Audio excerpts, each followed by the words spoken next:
defending his crown. He was the champion in this division a year ago, edging out Neil Maddox. Take a look at what he's up against here with the rope and yoke. 4 rounds for time, a 300-meter run, then a rope climb, and then a 44-foot yoke carry. The rope climbs decreasing in reps each round. 4, 3, 2, and 1. Time cap 16 minutes. The rope and yoke. In lane 10, Kyle Kasperbauer. Now you've got 2 to a lane here because there's only 10 lanes.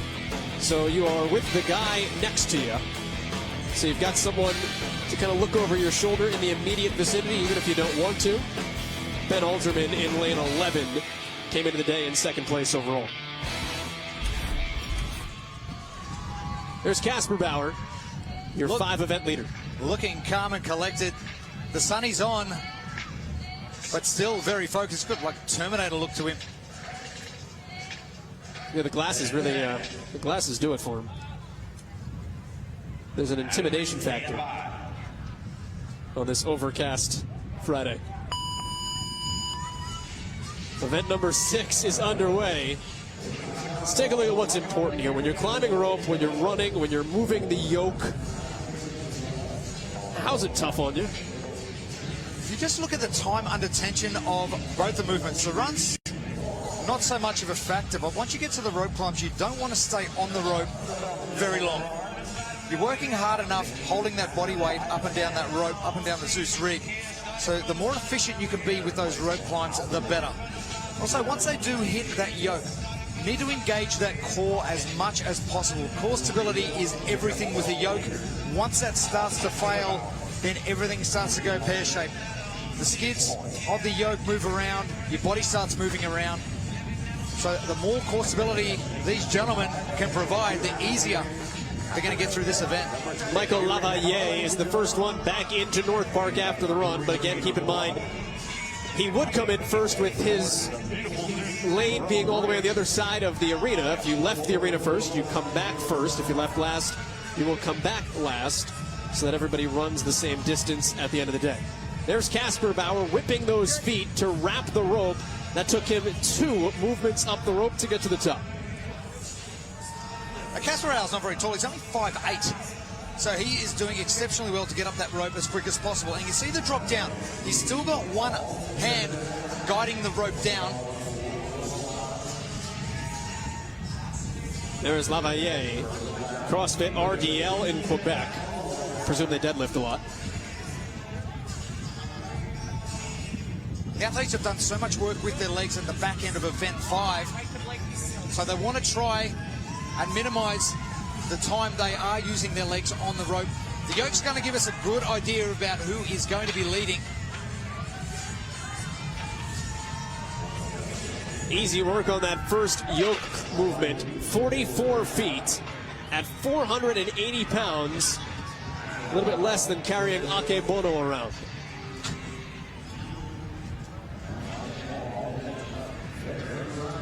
Your leader right now is Ryan Starling.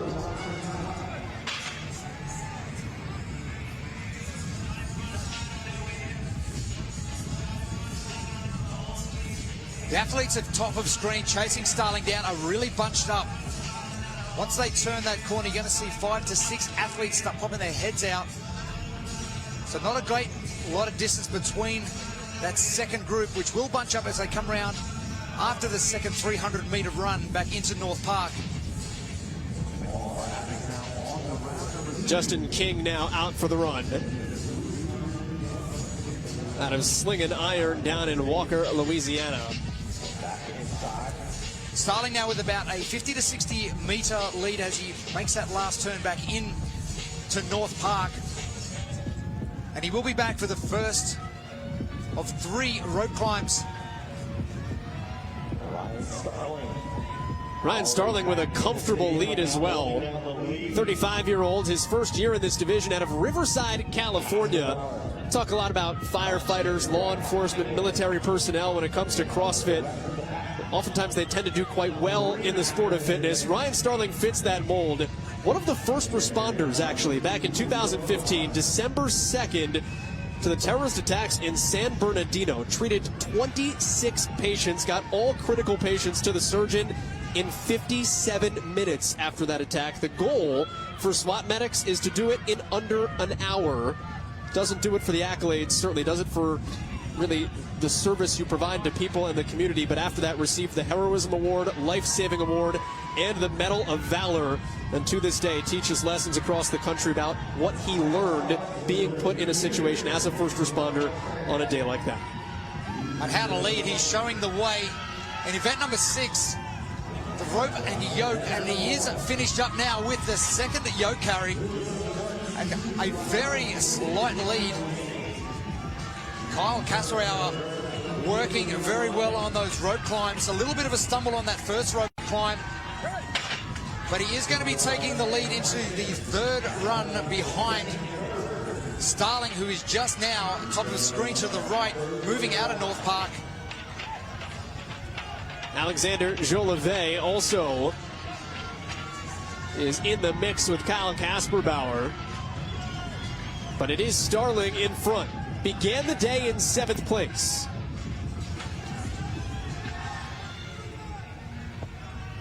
Came into this event in 7th place. Starling now extending that lead just a little bit over Kyle Kasparauer, who's at the top of screen to the right. Jolivet just behind Kasparauer. We continue this, we're going to get the same sort of time domain that we've seen previously from Haley Adams and Dallin Pepper around that 10-minute mark. And now the leg fatigue starting to creep in as the knees are just not lifting as high as they were on the first 300-meter run. This is the third. Starling just having a look back over his shoulder to see where his closest competitors are. But he needn't worry. He will make up some ground. Kyle Kasparauer is in second, not really in much of a position to lose a lot of ground either. He comes into the event 66 points ahead of Aras Palkin, and Palkin is well behind him on the run here. Kyle Kleinschmidt is coming in behind Kasparauer, and then Philip Kniep in the blue right now behind those two. One rope climb down, one more to go here for Starling. The leg fatigue really creeping in with Starling because those knees are just not getting as high as he'd hoped. The higher your knees on those rope climbs, the easier it is to stand up on top after you've locked your feet and get a little bit more distance on the rope. So Starling, with that light jog, is about 60 feet ahead of Kasparauer, who has just been caught. See at the bottom of your screen, Kyle Kleinschmidt. It's the two Kyles as Starling finishes his third yoke carry. Now Kasparauer. Kleinschmidt is on his tail.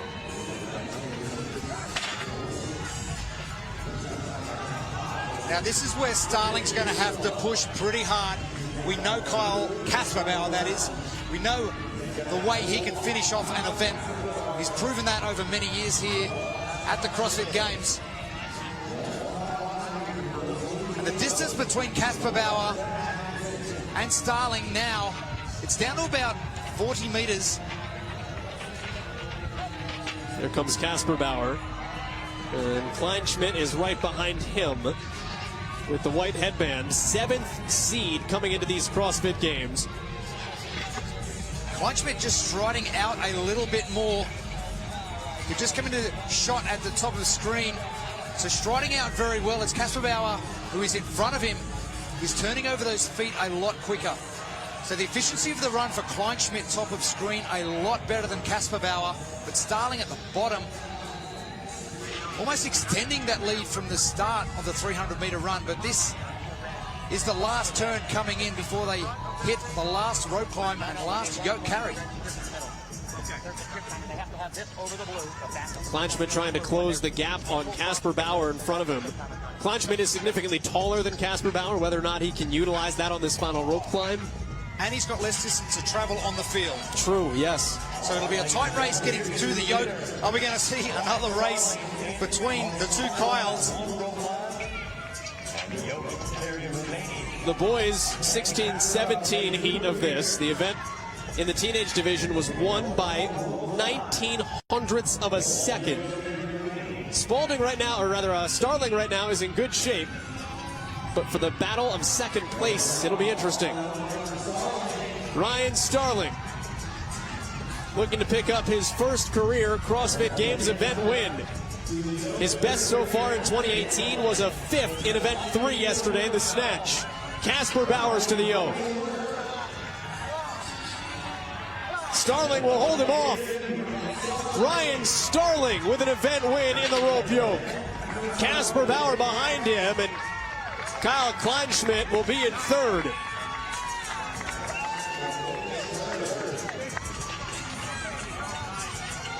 Starling 100 points. Gives him 344 for the games. And look at the way the yokes are moving as guys are getting to them for their final 44 feet. The funny thing is, time's not really important. It's about placings. So if you know you've got a little bit of breathing space, you can back off that pedal just a little bit, as long as no one passes you. I think they just want to get rid of the yoke. Get the event finished and go and rest up for the afternoon. Philip Kniep finishing up just over that 10-minute mark. There comes Travis Stetzel. First time to the games. He's in 8th place.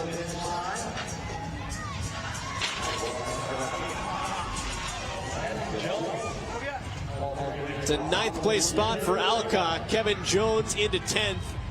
Adam Izzo is in at 11th. And now the floodgates kind of open a little bit here as the finishers streak across. Brazel, Lavalle, 13th and 14th.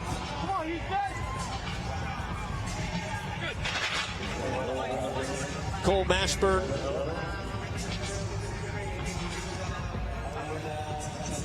He's in 15th.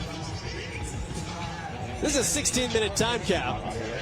You still have 5 minutes left to go. A very quick heat. The tempo got, pushed. How many guys finished under 10 minutes? 4? Ryan Woodall, the West Australian. He was here in the team division last year. Decided to forego that this year and compete in the Masters division, although he did make the Masters division last year. But having a look around to see how much time he's got to play with, and he doesn't have a lot. Ryan Woodall, top of your screen, moves that yoke across. He is finished. And Kostas Papadopoulos in the blue tank is done. Here comes Danny Nichols out of Scottsdale, Arizona, and CrossFit Blur. Danny Nichols, Fiend. And now Joel Brown. He had such a great showing in the 1-rep shoulder to overhead this morning. And he finishes in 19th here in the rope yoke. And the last man out there with plenty of time with which to work is Gregory Hung out of Zurich, Switzerland, the 35-year-old. Gregory Hung is done. Married on June 2nd, CrossFit Games in August. It's been a big year for Gregory Hung. Big couple of months for him too. Closes out event 6. Kyle Casper Bauer is second, but it's all about Ryan Starling with his first career event win. Did come in with a 3rd place finish, but just dominant from the start, and that massive frame of his, being able to pick up that yoke with no problem. I thought he may have struggled a little on those rope climbs, shifting for the run. Everyone bunched up. Kasperbauer taking position just behind Starling from the set, and then Once Starling decided that he was going to push on those runs, he did, and extended that lead over Kasperbauer and Kleinschmidt. And the two Kyles battled it all out for second and third position. Kasperbauer trying his best to decrease that gap, but Starling all the way and a hobble over that finish line. And what a great result for Ryan Starling. Ryan Starling is with Nikki Rader. Ryan, when it's round 3 and you've got Kyle Kasperbauer on your tail, what do you need to do to stay ahead in that moment? Just stay focused, keep moving. I got a good gymnastics coach at home, Michael Knox, that he was way better than me, and I just remember always chasing him and the rope climbs, and I just felt like he was behind me and just keep going because Kyle doesn't quit. No, he doesn't. Now, we know that you are an engineer and also a tactical medic, and you do CrossFit as part of staying fit for your career. Can you tell us why that's important to you?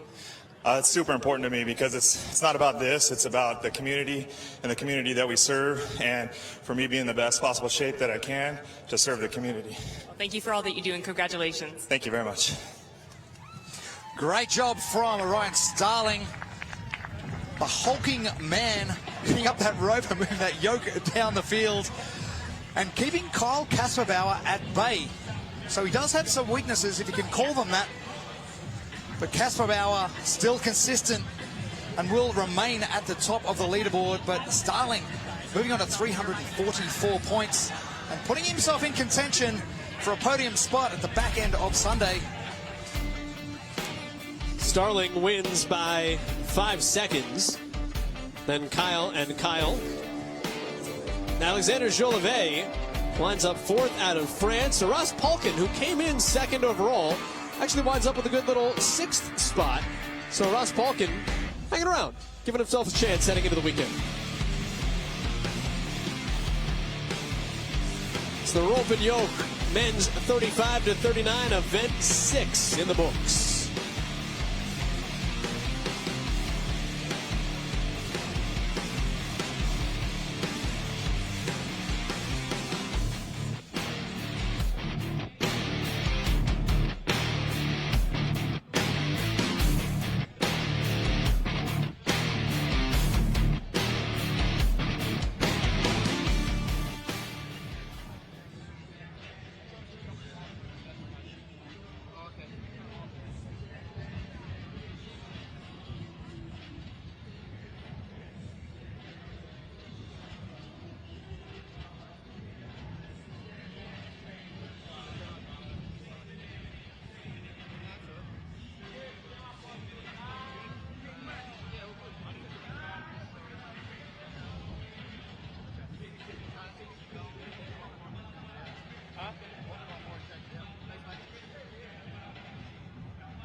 Madison, Wisconsin, and the Alliant Energy Center, North Park. Currently home of the men's 40-44 Masters event number 6, rope and yoke. Jeremy Austin, Joel Gadet, Nikki Brazier down on the field. Glad to have you along with us here for this one. It's been a field dominated right now by Neil Maddox. Kind of expected that coming in. 424 points through 5 events. Sean Ramirez, the four-time defending champion. He finds himself distantly out, but still in plenty of good shape for a podium. Definitely got some work to do, but he has got 2 guys with a lot of experience in front of him, especially in the individual competition. But Maddox now starting to draw away.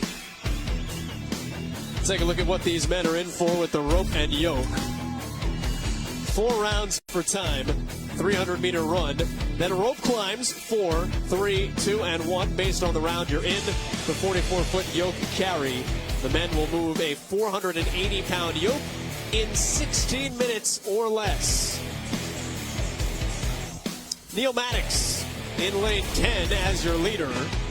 David Levy, South African, will be in lane 9.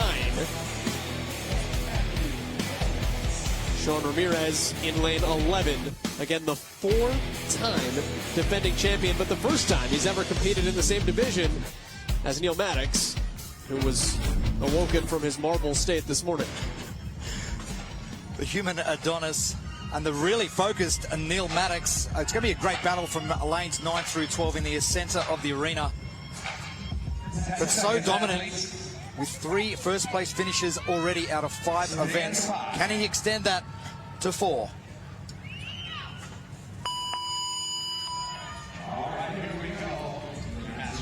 Underway from North Park with a 300-meter run around the outside. A couple of things to watch for in event number 6. Obviously, they're just going to tax them with a 300-meter run. But getting onto the rope climbs, they've got 4, 3, 2, and 1 to do. So the less time you can spend climbing up and down that rope, the better shape you're going to be in. And once you get to the strongman apparatus of the yoke, ensuring you're locking that core in nice and tight, getting that stance nice and wide, and keeping that chest up is going to make sure you get down the 44-foot walk as efficiently as possible. They've got 4 of those to do, 1 each round. But don't be concerned at the moment with the athletes coming into North Park, because they are staggered on their start. So you won't really know where they're up to until those yokes start moving. If you started at the front end of the rig, the Zeus rig, 171.5 feet long, you obviously had to run longer coming back into the arena and vice versa. Be worried Maddox might be pulling the Zeus rig down. Those arms are something else. Sean Ramirez, he's in striking distance, but he's going to need some help from Neil Maddox, and that becomes the issue at this point. I'd really like Sean to get those feet locked in a little bit more, because he is locking them, but they are sliding down the rope a little bit as he's trying to climb up. So if he locks those feet a little bit tighter and a little bit earlier, he'll be able to stand on top, the feet sliding down, which is causing him to stay on the rope longer, because he should be getting this rope climb done in 2 pulls rather than 3. Historical perspective for how Sean Ramirez has dominated in this division in the past. Obviously, he's the 4-time champion, but you look at the margins. 66, 76, 86. The closest was a 24-point win over Travis Page in 2015. But right now he finds himself trailing David Levy, the man that just put the yoke down, and of course Neil Maddox. Maddox and Ramirez leaving North Park, with Corvo joining them as well for the second run. But this is where Ramirez really needs to come into his own and get an event win and get himself propelled back up to see if he can contest Maddox at the top. They call him the Ram, both because it's the first 3 letters of his last name, but also because he is the Ram who always makes his charge late. He wasn't leading the games last year. Remember, he got his 4th victory in this division when he overtook Robbie Perovich on the final day. He's been not in this spot, but certainly not in the leader's spot previously. It's going to have to be the Ram over the final 2 and change days of competition. And the Ram, far left of screen, extending that lead over Maddox. Maddox is now in 4th position in the blue, just coming around the last turn, the bottom of screen. So Ramirez can really get to work, get these 3 rope climbs done. Those trademark white sunglasses. Corvo hot on his heels, though. First time at the games for Joe Corvo. Former NHL defenseman. He was pretty spot on, too. He said, what do you expect? He said, kind of like an outdoor festival concert, Woodstock for CrossFit. That's about right. That's how it started out, anyway. So Corvo, interesting technique with that rope climb, really clamping those knees together. So not just locking his feet in, but locking those knees really tight and getting those adductors to work. Just ensuring that those feet are not going to slip. There's 2 down. He's got 1 climb remaining. And trying to catch Sean Ramirez. There's not too much between them at the moment. So Ramirez is just about to finish off his 3rd, and there's Corvo's 3rd. Well, and he's really using his upper body on those rope climbs, too. Instead of locking the feet and kind of pushing from below, he's locking the feet and pulling from above. Corvo, top of the screen, just getting to the yoke as Sean Ramirez starts off the 2nd. And this yoke carry, a lot better than that first one. He found the right position that time. And he will head back for the 3rd run of 300 meters and come back for 2 rope climbs. Corvo had a yoke carry there. Ramirez had a yoke sprint.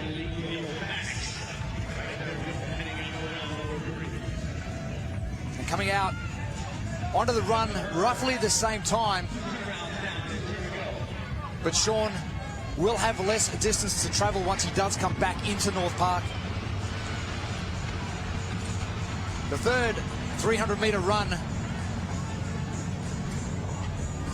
round the back of the compound here at the Alliant Energy Center. See Ramirez in the front in the green shirt and white trunks. Corvo behind him in the white shirt and blue trunks. Ramirez, 44 years of age. Joe Corvo, 41. Aging out and aging in, respectively, to this division.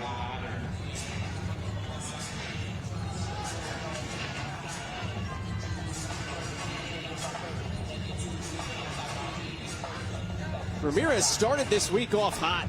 He won the Battleground presented by the United States Marine Corps on Wednesday. He was in 2nd place, sitting pretty. He told us afterward he liked his positioning.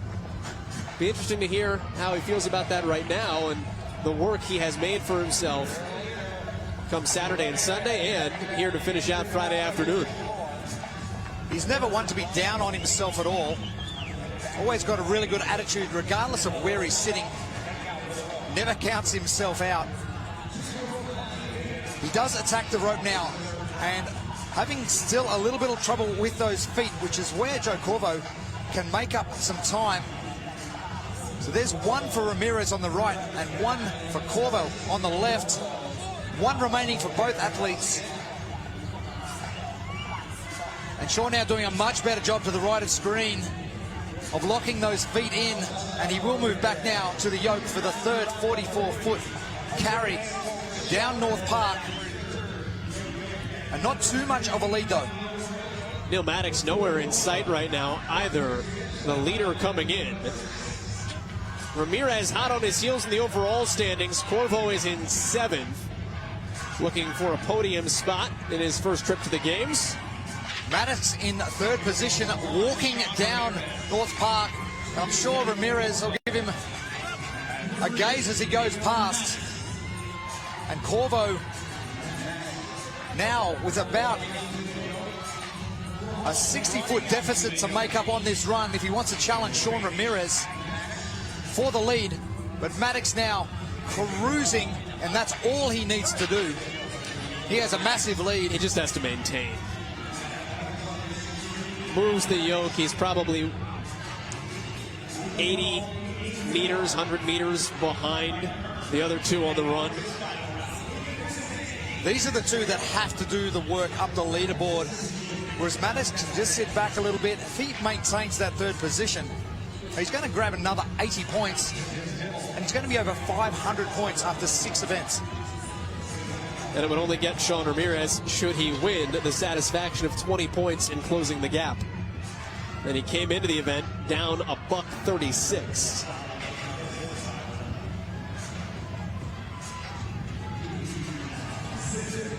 Number of athletes that can do some damage to Maddox. Mike Kern is one of them at the top of the screen. Maddox and Kern now pulling side by side. Maddox in the blue, Kern just behind him in the dark shirt, white shorts. So the more distance the athletes can put between Ramirez and Maddox will lessen the damage. Assuming, of course, that Sean Ramirez is going to take this event out. 1 rope climb, 1 yoke carry remaining. Corvo does have longer to run to get to his rope here, so Ramirez will beat him back to the rope. A rope climb, 44 feet on that final yoke carry that Jeremy just mentioned. You've got to move that yoke over the blue finish line in the other end zone. Ramirez off the rope. And he'll jog back to the yoke. And as you mentioned, the charge is happening late for Ramirez. And he's having a look around just to see where Joe Corvo is. Give himself a second to compose himself. Joe Corvo looks just about done. But Ramirez now moving the yoke. Oh, smashing this. And he will bring it home for his supporters at the back end. Look at that support crew. It's like he handed out t-shirts at the local schools in Madison. And brought them all with him. Joe Corvo, great result, and 90 points, but the Ram. But Maddox finishing up in 3rd position. There's 80 points. Michael Kern is done as well. An exasperated Jason Grubb is the one that keeled over crossing as well.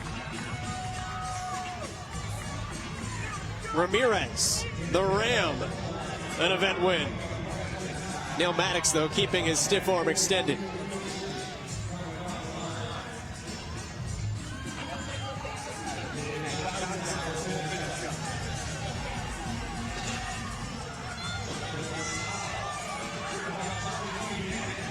It's Justin LaSala with the yoke driving him across the finish line. And Robbie Perovich, 2nd place in this division a year ago. Perovich will draw 10th in the event.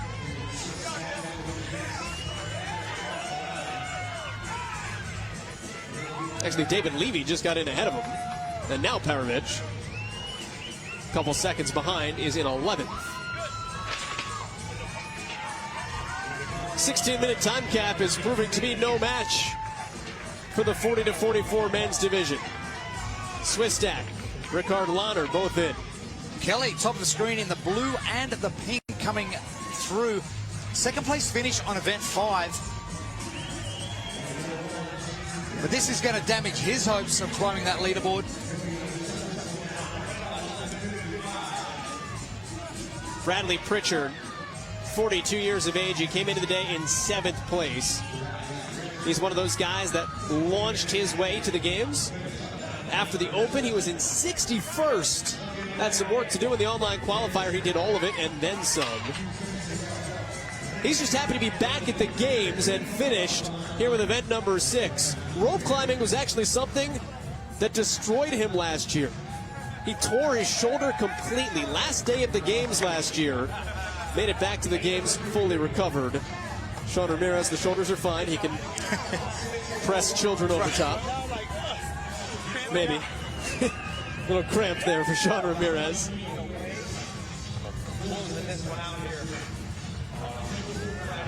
There's Brad Becker, the dentist. Neil Maddox there to encourage.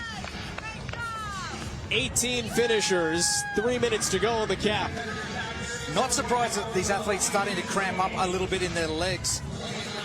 They went to work this morning with 100 dumbbell squats. And now they've had to do a lot of work in North Park, running around, using them for the rope climbs. And now for the yoke. A couple of athletes remaining.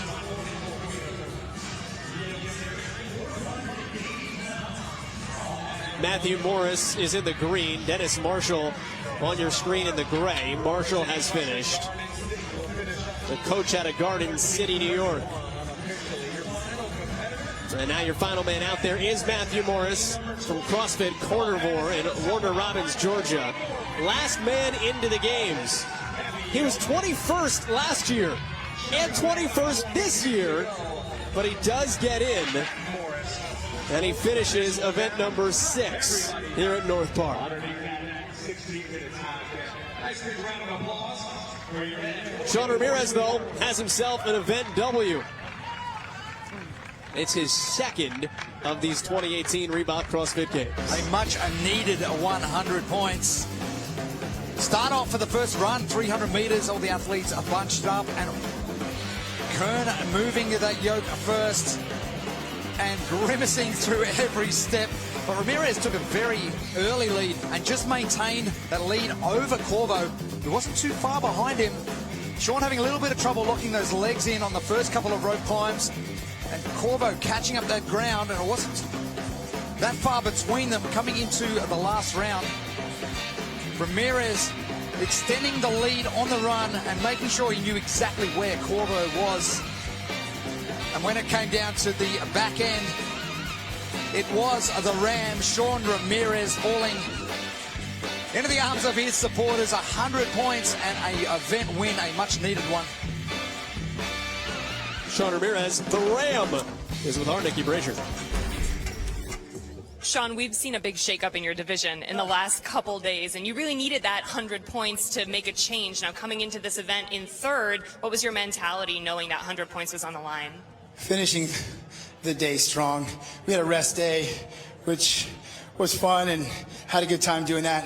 But I came in a little lax today, and I'm just happy to come out and finish the way I did, and couldn't have done it without all that sea of blue out there. Now, as the reigning and defending champ with a near sweep of this division, is there any added pressure coming into this year's games? Yeah, it's tough to avoid that. It's tough to put that aside, but it's there. And you got to do your best to just push through that. And then at the end of the day, it's like, you know, I don't care if I'm 44 and these guys are 40 coming up. You just got to go out there and just compete. And I'm just glad to be doing it with such strong and limber guys. But moving forward, it's just a matter of just putting the blinders on and staying in my lane. Good job. Thank you. Great job, Sean Ramirez.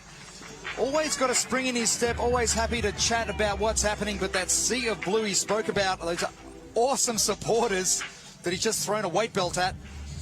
But they're here cheering. They're probably the loudest group that we've seen here right across Alliant Energy Centre. And his good mate Ron Ortiz there supporting him as well in one of the older Masters divisions, 50 to 54. Picks up the W with a 10-second, an 11-second win over Joe Corvo. It will net him 20 points in the chase to catch Neil Maddox, who comes in third. David Levy sitting in 10th. That's going to shake up the leaderboard just a little bit. But Maddox is still going to stay up the top. Michael Kern doing really well in that 4th position. That'll propel him up just a little bit. He's sitting in 14th. So 4th place and 72 points. Great reward for a lot of great work. Take a timeout. We'll come on back to North Park. Men's 45 to 49, rope and yoke. Coming your way from Wisconsin next.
North Park, the Alliant Energy Center here in Madison, Wisconsin. It's the cheese capital of the world. Reebok CrossFit Games 2018, men's 45 to 49, event number 6. Little rodeo action, little rope and yoke. Jeremy Austin, Joel Gadek, glad to have you with us. Nikki Brazier down on the field for event number 6. Robbie Davis, the defending champion in this division from a year ago. Matthew Swift, he's won this division before. Both of them can't win it this year, but they're going to try. I could tie for it. It's true. Matt Swift right now has the lead comfortably at 378 over Robert Davis's 346. Let's take a look at what they're in for over the next 16 minutes. Event number 6, 4 rounds for time, 300 meters on the run. Rope climbs, 4, 3, 2, 1, decreasing every round. And a 44-foot yoke carry with 480 pounds. They got 16 minutes to get it done.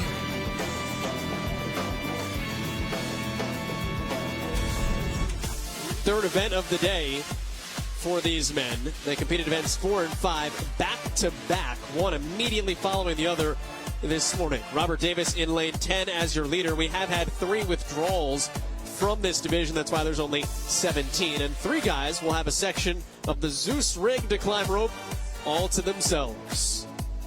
Now, we talked about Swift and Davis at the top of the standings. 2 guys looking to stay that way here at event 6. 2 of the guys that I know pretty well. Matt Swift from CrossFit Brisbane, which is an hour from where I live. Had the year off last year and now coming back with a vengeance. And Robbie, spent a lot of time with him last year talking about his events and how he propelled himself to the top of the league.